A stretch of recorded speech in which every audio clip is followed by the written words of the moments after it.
भारत माता की। हमारे बीच में पहुंचे भूतपूर्व मंत्री रहे माननीय प्रोफेसर छत्रपाल जी और उनके साथ में आई उनकी पूरी टीम। आप सबका चैनत गांव की धरती पर पहुंचने पर पूरे चैनत गांव राम की तरफ से पूरी कमेटी की तरफ से हम हार्दिक अभिनंदन करते हैं। जोरदार ताड़ी बजाओ भाई। जैसा कि आपने पता पढ़ा भी हो, अखबार में वीडियो भी देखे हो, सोशल मीडिया का जमाना है। बहुत पुरानी मांग है, आज की मांग नहीं है पानी की। और आप विधायक रहा करते उस टाइम की मांग हमारी। हमारे चाचा सत्यवान जी बैठे हैं, 2010 में सरपंच बने थे। उनने भी मांग रखी थी कि बस स्पेशल लाइन से जोड़ दो चैनत को। छोटा भाई मानसू बैठा है सरपंच प्रतिनिधि, 2024 में इन्होंने लेटर लिखा, रेजुलेशन पास करके दिया ब्याणा को, विनोद ब्याणा को, भाई चैनत गांव को स्पेशल लाइन से जोड़ दे। ये आज की मांग नहीं हमारी, ये बहुत पुरानी मांग है।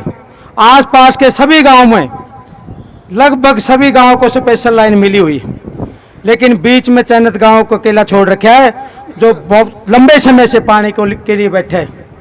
और आज जब हमारे पास मौका है, जब राजली से हासी शहर के लिए ये योजना बनी 2020 के आसपास, और जब ये लाइन बिछनी अभी शुरू हुई, तो चैनत गांव में पता चला भी अपने खेता में कोई पाइपलाइन हासी जान लग रही। भाई मर्दा के नहीं करता, सबके एक उम्मीद जागी वह शायद इस पाइपलाइन तो अपनी बात बन जाए। गांव में सुर हुई भाई पानी 71 करोड़ उपराड़ा पाइपलाइन जान लग रही है, तो धीरे धीरे बातें उठने लगी। 29 अप्रैल को हम विनोद ब्याणा के पास पहुंचे, 70-80 आदमी गांव के। विनोद ब्याणा को कहा कि हमारी एक तो जो खरकड़ी से लाइन जोड़ रखी है, वहां पिछले 6 महीनों से केवल एक 30 HP की मोटर, एक 50 HP की मोटर है, और वो खराब हो जाए, कोई एक्स्ट्रा मोटर नहीं रखी आपने। मस्जिद, चैनत और खरकड़ी 3 गांव को बाउंड कर रखा है उसमें आपने। जब हमारा नंबर आज लाइट जाने का सूत बैठ जाए, 10-10, 11-11 दिन हो जाए पानी आए, ये सच्चाई है। पूरी तरह से जब हमने बिल्कुल परेशान हो लिया पूरा गांव, जब 70-80 आदमी ब्याणा के पास गए, किससे उम्मीद होती है? एक चुने हुए प्रतिनिधि से उम्मीद होती है, जिसको हमने जिता के विधानसभा में भेजने का काम किया है। इसी उम्मीद के साथ हम गए थे। हमने प्रपोजल रखा कि हमें इस पाइपलाइन से पानी दे दे जो हमारी छाती के ऊपर को जान लग रही। विनोद ब्याणा ने कहा, 22 में तो कौन मिला है, तारा और जुगाड़ कर दूंगा मैं। बिल्कुल सिरे से मना कर दिया। हमने कहा कि पहले पर हमारी 50 HP की मोटर का जुगाड़ करा, 11 दिन हो गया पानी आई। बोले आज ही शाम को आप घर जाओगे ना तो 50 HP की मोटर खरकड़ी मिलेगी आपको। कहा था कि नहीं कहा था? फिर कहा एक्शन को बुलाया, संजीव त्यागी को। बोले एक्शन साहब 4 दिन के अंदर इनका एस्टीमेट बना के चंडीगढ़ भेज दे। एक्शन साहब आए, बैठे, 4 दिन का टाइम बोला गया। हमने पंचायत में ये कहा था ना कि 4 दिन की बजाय 7 दिन का टाइम ले ले, हमारा प्रपोजल चंडीगढ़ जाना चाहिए एस्टीमेट हमारा। कहा था कि नहीं कहा था? ठीक 12 दिन के बाद हम गए। विनोद ब्याणा से बात हो, बोला मैं तो हरिद्वार हूँ। संजीव त्यागी से बात हो, बोला मैं तो सोनीपत तारक पे हूँ।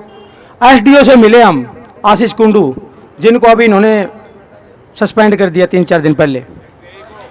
एक जेई को भी कर दिया। SDO ने बताया भाई मेरे को तो कल ही त्यागी जी का फोन आया एस्टीमेट बनाने के लिए। मतलब शर्म की बात, 12 दिन बाद भी ये वहीं खड़े थे। अगर वो एस्टीमेट बना देते 4-5 दिन में, अरे एक 50 HP की मोटर वहां दे देते, तो हमारा काम तो इतना ठंडा है उसे मैं मान जाता।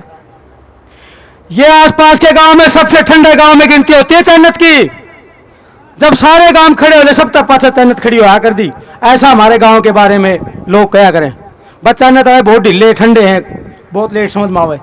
लेकिन उसी चैनत ने आज की तारीख में पूरे हरियाणा नहीं पूरे देश भर में आज पूरे चैनत गांव की चर्चा है। चैनत गांव के एकता की चर्चा है, चैनत गांव के भाईचारे की चर्चा है। उस चैनत गांव ने जवाब दिया है। हमने ब्याणा कहा कि देख लेना, उसने 29 अप्रैल को कह के आए थे कि अगर आपने अब की बार झूठ बोल दी, 12-13 पहले झूठ बोल चुका है, और अब की बार झूठ बोल दी, मोटर नहीं पहुंची हमारी और पानी नहीं मिला, तो देख ले हम पाइपलाइन का काम नहीं होने देंगे। बोला चिंता ना करो, पाइपलाइन में बैठने की जरूरत कौन पड़ा हमने। लेकिन झूठे विधायक के झूठे वायदों के परेशान होकर पूरे गांव को आखिरकार 16 मई को उस पाइपलाइन के काम को बंद करना पड़ा। उसकी जितनी मशीन लगी हुई थी उन मशीनों को बंद करना पड़ा। और इसमें सबसे बड़ा योगदान अगर है तो मेरे सामने बैठी मातृशक्ति का, मेरी चाची ताइयों का योगदान है। इनके सहयोग से मुझे और हमारे पूरी कमेटी के लोगों को, पूरे गांव राम को हौसला मिला। और उसकी खबर सिसाए गांव में ड्रोन सिटी का प्रोग्राम था उसी दिन 16 तारीख को। हमने बताया विनोद मैना को कि हम बैठ चुके हैं और आपका ये काम ताम बंद कर दिया हमने, आपके ड्रीम प्रोजेक्ट को। बोला ठीक है बैठ जाओ। एक चुने हुए विधायक ने, एक चुने हुए प्रतिनिधि ने इतना घटिया और इतना बेशरम बयान दिया, जवाब दिया हमें कि कोई बात नहीं बैठ जाओ। और वो आए 10 दिन जब हमें हो गए बैठे बैठे, 10 दिन 10वें दिन आए, 10वें दिन आए, गांव भरा पड़ा था, उसकी सारी झूठ उसके सामने गिनवाई गई। हरियाणा प्रदेश के इतिहास में ऐसा पहली बार हुआ है जब किसी विधायक के सामने पूरे गांव ने एकजुट होकर उसकी सभी झूठे गिनवाई हो। और फिर हमारे शर्मा जी का फोन आ गया शाम ने, ये बालक से हमारे शर्मा जी माननीय प्रोफेसर छत्रपाल जी के साथ आए। बोले अनुपात तो लटकाट दिया था हमने, जमा पूरे कर दिए। बोला भाई शर्मा जी को मैंने बताया हमने तो एक शुरुआत करी है, आदत गेड़ांगे पूरा हरियाणा की जनता ने। हो सकता है कल माननीय प्रोफेसर छत्रपाल विधानसभा में फिर से पहुंच जाए, हो सकता है फिर से संसद में पहुंच जाए, सवाल इनसे भी करेंगे हम कल को। यह पूरे हरियाणा प्रदेश की जनता को जगाने का काम किया है कि आप चुने हुए प्रतिनिधि को सवाल करें, आपका यह अधिकार है। यह हमें संविधान से भीमराव बाबा अंबेडकर जी ने दिया है, उस संविधान से हमें अधिकार मिला है। और इसी संविधान के अधिकार को आज हमें एक मौका मिला है। हमें हमारा जो धरना है, राइट टू प्रोटेस्ट, ये हमें अधिकार मिला है। बहुत शांतिपूर्ण तरीके से एक मिसाल पेश की गांव चानक ने, जो लगातार 16 दिन से इस धरने को लेकर बैठा है। और कल 17वां दिन है, कल 17वां दिन और कल सरकार के लिए बहुत बड़ा खतरा है। कल पूरा गांव, पूरे आसपास के गांव, कल हमारी सिंगवा में पंचायत हुई है, कल भाटड़ा गांव में पंचायत हुई है, आज सुबह गिराए गांव में पंचायत हुई है, आज मसूदपुर में सुबह हम मिलकर पंचायत करके आए हैं, अभी खानपुर में और सिंदर में पंचायत हुई है, पूरी रोगी खाप के 24 गांव में पंचायत हुई है, बूरा खापा में पंचायत हुई है, चिट्ठियां भेजी गई हैं, पूरे के पूरी खापे सभी सामाजिक संगठन, सभी किसान संगठन चांदत गांव के साथ कंधे से कंधा मिला के कल यहाँ आपके बीच में मिलेंगे। मैं माननीय प्रोफेसर छत्रपाल जी से भी निवेदन करूंगा, आज तो आप आ गए, कल भी एक बार पूरे दल बल के साथ आप ऐसे ही हमारे बीच में डटे रहना। आपका एहसान पूरा चांदत गांव हमेशा याद रखेगा।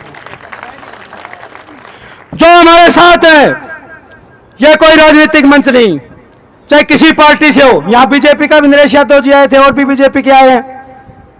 जो हमारा सगा है वो हमारे साथ है, और जो हमारे बीच नहीं आए इतने दिन में, भाई बहानेबाजी करता कि 16 दिन थोड़े नहीं होते, भाई मैं तो फलानी जगह जा रहा, बाहर जा रहा, कोई बहाना नहीं चलेगा।